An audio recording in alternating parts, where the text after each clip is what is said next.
बिस्मिल्लाहिर्रहमानिर्रहीम। अस्सलाम वालेकुम स्टूडेंट्स जी, कैसे हैं सब। मैं अल्लाह से आपकी लंबी ईमान और सेहत वाली जिंदगी की दुआ करता हूँ।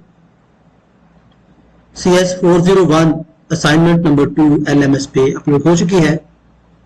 20 मार्क्स की ये असाइनमेंट है और 26 जून 2025 इसकी लास्ट डेट है। स्टूडेंट्स, तमाम स्टेप्स आपने फॉलो करने हैं, कोई स्टेप छोड़ना नहीं है। इंशाल्लाह अगर आप तमाम स्टेप फॉलो करते हैं तो ये आपकी असाइनमेंट 100% आपसे बन जाएगी। ठीक है, फिर भी अगर कोई इशू आया तो आप मुझे कमेंट कर सकते हैं और अगर किसी को ये असाइनमेंट पेड चाहिए हो तो वो इस नंबर पे कांटेक्ट कर सकता है। ठीक है, ये मेरा व्हाट्सएप नंबर है, इस पे आप रब्ता करके किसी भी सब्जेक्ट की असाइनमेंट बनवाना चाहें तो भी आप बनवा सकते हैं। ठीक है, ओके जी, चलो जी, ये असाइनमेंट आपने डार्क में या डार्क एक्स में यानी वर्ड में ही बना के सबमिट करनी है। प्रॉब्लम स्टेटमेंट क्या है, कह रहा है you are required to complete modify the given assembly language. ये आपको असेंबली लैंग्वेज का कोड दिया गया है, इसमें से कुछ चीजें उसने मिस की हुई है, वो आपने कंप्लीट करनी है।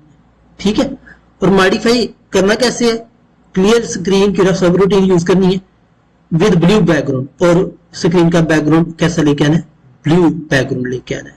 ठीक है, करने के बाद और आपने जो अपना आईडी होगा ना वो बॉटम राइट पे प्रिंट करवाना है, अपना व्यू आईडी जो है।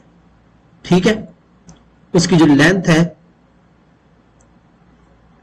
Last non zero digit of your view ID, last non zero digit जो होगा ना 9 है ना आपका, सपोज मेरे पास यहाँ पर 25021 जो भी है, जो भी आपका व्यू आईडी होगा उसका लास्ट जो होगा वो उसमें से उसकी लेंथ में से माइनस करना। ठीक है, अच्छा, तो ये यहां पर देखिएगा, ये इसने मिस किया हुआ कोड पुश डी के बाद, और ये यहां पर पुट करने के बाद ये कुछ चीजें जो है 3-4 लाइनें ये मिस की हुई है।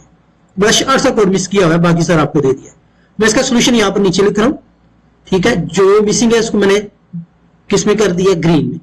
अब यहां पर सबसे पहले मैंने जो व्यू आईडी दिया ना वो मैंने 1 से लेकर 9 तक दे दिया, तो इसका मतलब लास्ट नॉन जीरो डिजिट हमारा 9 हो जाएगा। ओके, तो ये मैंने लास्ट डिजिट भी लेना है, इसका भी मुझे चाहिए एज पर असाइनमेंट। अच्छा, यहां पर आपने अपना व्यू आईडी रखना है, मैंने तो ये लिया है, आपने अपना रखना है।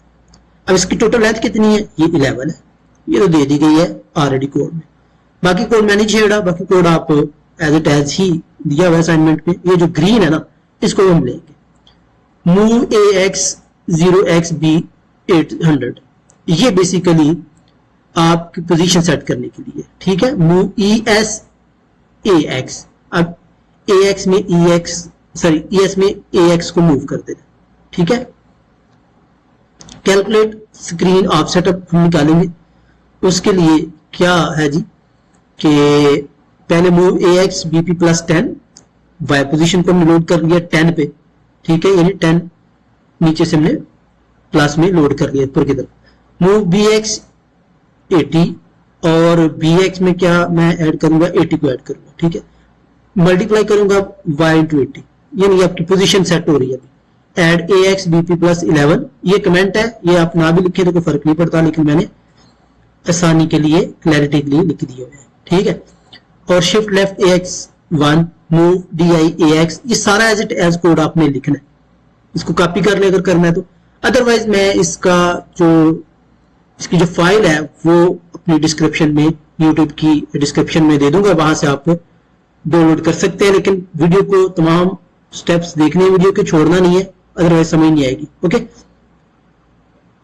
तो ये सारा कोड आपने लिखना है, पहले मैं कोड लिखूंगा, इसके बाद इसको रन करूंगा। Okay, CID process string forward, ये सारी की सारी एज इट एज आपने कोडिंग लिखनी है। ओके, ये लिखने के बाद ये बाकी नीचे वही एज इट एज जो आपको दिया गया है इसको हमने लिख लेना है।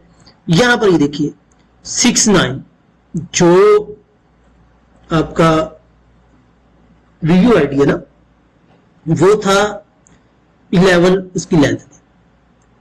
अब 80 इसमें हमने सेट किया हुआ एक्स पोजीशन पे, उस पोजीशन में से हम क्या करेंगे, लेंथ को माइनस कर लेंगे एज पर रिक्वायरमेंट। ठीक है, तो 69 आएगी।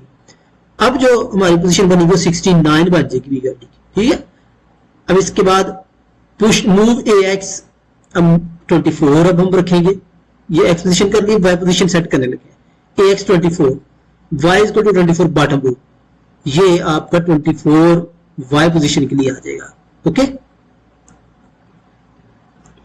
पुश ax, बाकी सारे ऐसे आ जाएगा। मूव ax 9, अब वो जो लेंथ है VUID का आपका लास्ट 0 डिजिट 9 है ना, आपका जो होगा वो आपने यहां पर लिखना है, ये याद रखना है।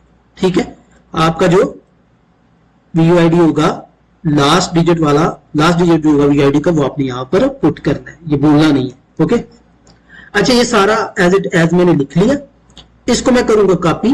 कॉपी करने के बाद मैंने जो असेंबली लैंग्वेज का फोल्डर बनाया ना, इस असाइनमेंट के लिए आपको डासबॉक्स इंस्टॉल करना पड़ेगा, तो ये डासबॉक्स जरूर इंस्टॉल करना है आपने। मैंने जो फोल्डर बनाया है असेंबली लैंग्वेज का, ये देखिए डी में बनाया हुआ है, आप सी में बना सकते हैं। यहां पर आप एक फोल्डर क्रिएट कर लें असेंबली लैंग्वेज का, यहां पर क्लिक करें, असेंबली लैंग्वेज लिखे इधर, लेकिन मैंने ऑलरेडी बनाया हुआ है तो मैं यहां पर न्यू फोल्डर नहीं एंटर करूंगा। ये देखिए असेंबली लैंग्वेज, असेंबली लैंग्वेज में देखिए यहां पर मैंने CS401 नोटपैड ओपन करके उसको आपने कॉपी कर लेना है, जो मैंने आपको बताया था। ये सारा कोड आपने कॉपी कर लिया। ठीक है, तो कॉपी कोड करने के बाद आपने असेंबली लैंग्वेज के फोल्डर में इसको सेव कर लेना है। ठीक है, ये देखिए ये मेरा सारा कोड है। ठीक है जी, ये मैंने सारा कोड सेव किया है। जब आप सेव करेंगे ना, तो सेव आपने .asm में करना है, .asm डाल के, अदरवाइज ये रन नहीं करेगी। ठीक है, आप नाम कोई भी दे सकते हैं, मैंने CS401P ही नाम दे दिया। .asm या असेंबली लैंग्वेज की एक्सटेंशन है, उसको साथ जरूर लगानी, मैंने ऑलरेडी किया हुआ है। अब इसको मैं क्लोज कर देता हूँ। ओके जी, ये मैंने क्लोज कर दी। अब ये मैंने असेंबली लैंग्वेज में डी डायरेक्टरी में असेंबली लैंग्वेज में ये सेव किया हुआ है, और इसमें नेज़म भी मैंने ऑलरेडी इंस्टॉल किया हुआ है। तो आपने नेज़म और डासबॉक्स इंस्टॉल करने हैं। तो यहाँ पर देखेंगे डासबॉक्स है, ये मैंने ऑलरेडी इंस्टॉल किया हुआ है, लेकिन आपने भी दोबारा करना है। इसको मैं ओपन करूंगा।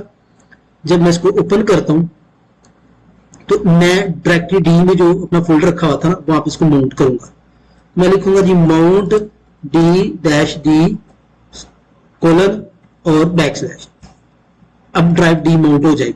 अब डी में चला जाता हूं, डी डाल के कोलन डालूंगा मैं, तो ये डी डायरेक्टरी में आपको ले जाएगा। अब इसके बाद असेंबली लैंग्वेज में रखा हुआ है, अब CD डाल के असेंबली लैंग्वेज में अब हम जाएंगे, असेंबली, तो ये देखिए आपका असेंबली लैंग्वेज में आ गया। ठीक है, अब इसके बाद हम नेज़म से वो अपनी फाइल जो सेव की थी उसको चलाना है। उसके लिए आपको पता कमांड क्या होती है, नेज़म, NASM नेज़म, जो मेरी फाइल है ना CS014 की, उसको आप असेंबली लैंग्वेज में शिफ्ट करो, तब्दील करो, और साथ ही ऑर्डर भी कर दो, -O डालते हैं। ठीक है ना, साथ में ऑर्डर भी उसको कर दो।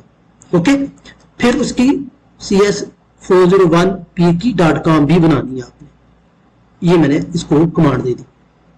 अच्छा, ये इसने एरर दे दी है, तो एरर क्या है, command line optimisation level must be version R। Okay, तो फिर से इसको मैं रन करके देखता हूँ कहाँ पे गलती हुई है।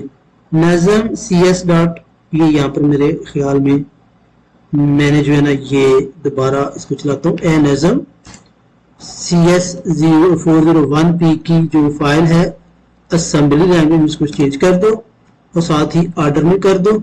ये मैंने O0 लिख दिया था, ये वाला ये गलत कर दिया था, खैर। और CS401P को .com में चेंज कर दो जी। अब हो गया। ठीक है, अब ओके हो गया, क्योंकि केस सेंसिटिव होती है ना, तो इसलिए कैपिटल में डालना, स्मॉल में लिखना है। अब ये हो गया। अब मैं उस फाइल को रन करवाता हूँ, CS401P को अब कंपाइल भी कर दो .com में इसको। अब देखो, ये देखिए, सो जो आपको चाहिए था एज इट एज उसने रिजल्ट दे दिया। देखिए बॉटम पे आ गया आपका।